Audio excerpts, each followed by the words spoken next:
for next year, 2017. We can't talk about 2017 without talking about Breath of the Wild. Or Destiny 2. I won't let you go over this section without talking about Destiny 2. We can start with Breath of the Wild. I'll let you talk about Destiny 2 because you like that game. But I do. I think that it's a good game. I just don't think it's enough. It wasn't enough for me to want to put it on my list. But I don't think it's a bad game though.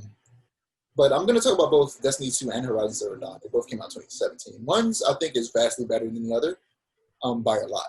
And it honestly is sad because I feel like Horizon definitely got overlooked by a lot of people because it came out after Breath of the Wild, and Breath of the Wild completely overshadowed it. But at the same time, I don't like Horizon that much. I feel like a lot of people love it, like absolutely love it. I don't like Horizon. I'm not a big Horizon fan. I absolutely love it, but I think that it's just okay. I don't think it's nearly as good as people say it is. It's the same way I feel about Control, which we're going to talk about when we get to 2019, because people, I feel like, overhyped Control so much, and it was so bad. It wasn't bad. It just wasn't my cup of tea. Horizon, basically, it essentially, in a lot of ways, is Breath of the Wild with less adventure. And that's what really makes Breath of the Wild. It's adventure. And in my opinion, it really redefines what open world games can be, because it takes everything that popular studios that make open world games like Ubisoft have, what they've done. Who makes Skyrim? Bethesda, right? Bethesda. Yeah, but what studios like Bethesda and Ubisoft has done, but leave it more open-ended and gives you more choice. And essentially in Breath of the Wild, wherever you look, there's going to be something interesting there. And it really, what's the word I'm looking for? Entices you to explore and discover things naturally and organically rather than opening your map and looking at a bunch of icons littered all over your map, and you have to go to the icon and go and complete a side quest. You discover side quests as you go from village to village throughout. Speaking of Horizon, just because you said that, I just opened Instagram. Horizon Forbidden West release is slated for the latter half of 2021. Oh, I mean, that makes sense. I mean, they said it was coming out next year. I didn't know when. I just knew what it was. I just had to let you know. Yeah, but Breath of the Wild is driven more by curiosity rather than going after a specific objective. The only two things that you 100% have to do in that game is the beginning tutorial and to fight Ganon. That's it. There's nothing else you're required to do. You're not required to go after the beast. You're not required to get the Master Sword. You're not required to get the Hyrulean shield. You're not required to get any of his famous weapons or to go and defeat the big bosses that will give you, power-ups that will help you defeat Ganon.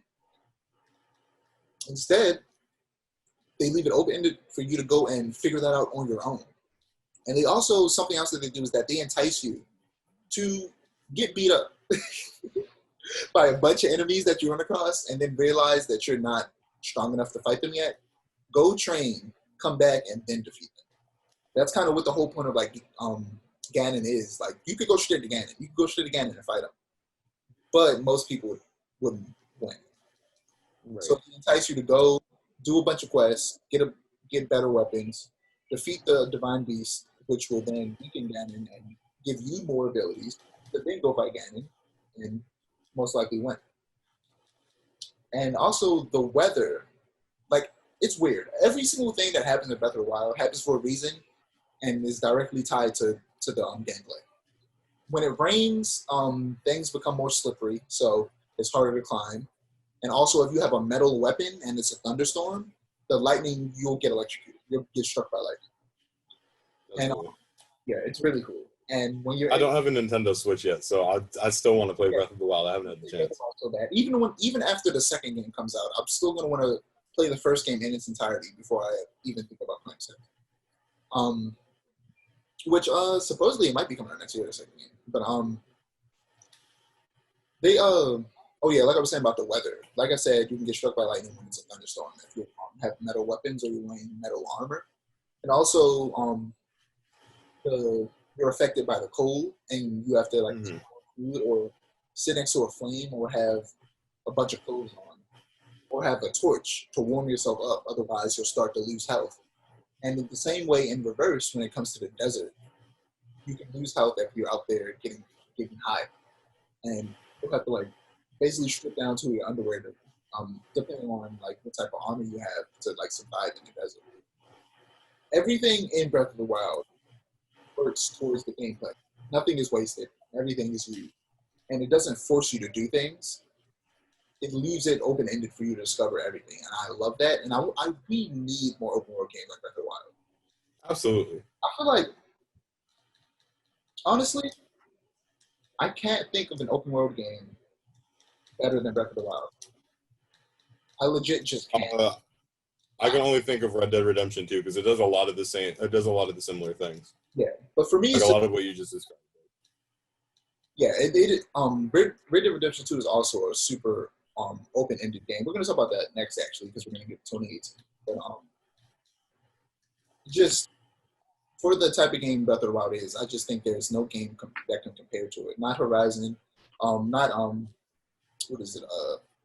As good as it is, not Ghost of Tsushima, not any Assassin's Creed games. I just think it completely changed what an open world game can be, and I feel like the second game is only going to be better because they're going to take everything that was good about the first game and make it even better. Also, speaking of Horizon, I am excited for the second game because I think that the first game, like I said, I think it was okay. I don't think it was that good. I couldn't even finish it because I got bored, honestly. The games got boring for me. But I think I'm always, when it comes to sequels, I'm hoping that they'll fix all the gripes I had with the first game. And that's what I think will happen with Horizon Zero Dawn. Well, Horizon Forbidden West.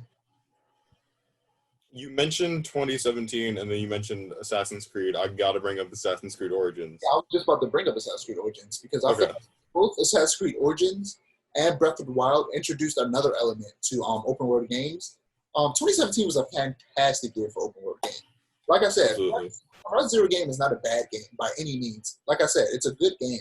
I just personally got bored of it and expect the second game to be much better. And Breath of the Wild, best open world game ever. Origins completely redefined Assassin's Creed. And what they added, both Breath of the Wild and Origins, is that you can climb literally everything you see in both Breath of the Wild and Origins. The difference is in Breath of the Wild, you have a limited amount of stamina, so you could potentially fall. Origins, you don't. You can just climb it. And that makes every single open world game where you can climb stuff low-key suck because you can't climb anything. I love Ghost of Tsushima, but it is trash that I can't climb every single mountain I see. The way the climbing system in Ghost of Tsushima is the worst part of that game. It took me way too long to figure out the climbing system. I wouldn't say the climbing system is bad. It just took me an exorbitant amount of time because it felt so much like Assassin's Creed that I would try to climb stuff like Assassin's Creed and then get caught because I wasn't doing stealth correctly. It doesn't hold your hand enough. Well, not enough, but I like how little it holds your hand, but it makes you figure out stuff on your own, and then if you don't, you will die. Yeah, for me, it's not about I think that they do a good job with teaching you how to play in Ghost of Tsushima. I just think that when you're so used to, especially after watching gameplay of Breath of the Wild, playing Horizon Zero Dawn, well, not Horizon Zero Dawn, because you can't climb everything in that game either, but after playing Origins, then I played Origins before I played Zero Dawn, because I played Zero Dawn, I started playing it last year. I got Origins 2 years before that, I think, and didn't play it till a year later, despite having it the entire time. And after playing Origins, when you go and play an open world game like Horizon and like Ghost of Tsushima, but you can't climb everything you see, it's disappointing. It hurts your spirit, it hurts your soul, and it takes a lot away from the game. And all honesty, much like photo mode and New Game Plus, every game, not every game, but most games should allow you to climb everything. In terms of, I'm talking open world adventure games, obviously, like Assassin's Creed, like Horizon Zero Dawn. If it makes sense in context. Yeah. If it makes sense in context. If it makes sense in context. I'm not saying you should be able to sheer climb a skyscraper in GTA 6. No, I'm not saying that. Yeah. But in games, That's what I was just in case people thought that. Like, no, that's not what we're saying. That's not what we're saying at all. you know, in Spider-Man, it makes sense. You're Spider-Man. You can climb everything. Yeah. But I don't want you to be able to climb a building like Spider-Man in GTA. As a cheat code, yes. As a cheat code, that'd actually be funny to see. That actually would be fantastic. A Spider-Man cheat code in an open world game like GTA where you could stick to walls and climb anything. Whatever happened to cheat codes? There need to be cheat codes again. Like cheat codes were like the best parts of games. Cheat codes are fantastic. We talked about that last time. How The Last of Us Part 2 literally has cheat codes.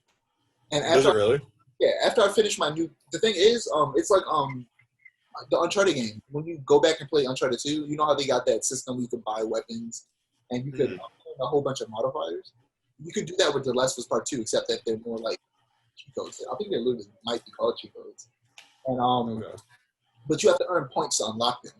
So after I beat the game the second time, I'm gonna go back, use my points, and unlock a bunch of cheat codes. There's a slow motion cheat code that every time you aim, it goes into slow motion, and I'm gonna love that. That's cool. I'm gonna replay.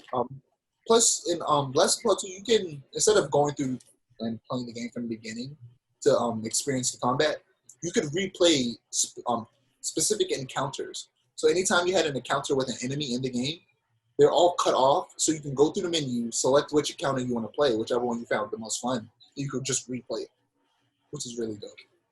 But we're jumping ahead. Cool. We're jumping ahead of us. I was talking about The Last of Us Part 2. That game's fantastic. I'm telling you, you'll love it when you finally get the chance to play it. I'm not going to. I'm not a Last of Us fan, and this didn't. No, I'm talking about in terms of like, you might not be the biggest fan of the story, but the combat, I guarantee you will enjoy the combat. I've seen gameplay of the combat. The combat does look fun. I'll admit that. I will wholeheartedly admit that. At the very least, you'll enjoy the combat, even if you're not a fan of the story. I think one of these days when it's safer, you're gonna have to just come over here. I'm gonna let you play the combat and just try it out, because you get just to experience the combat, so you understand why I hold it up to such a high standard.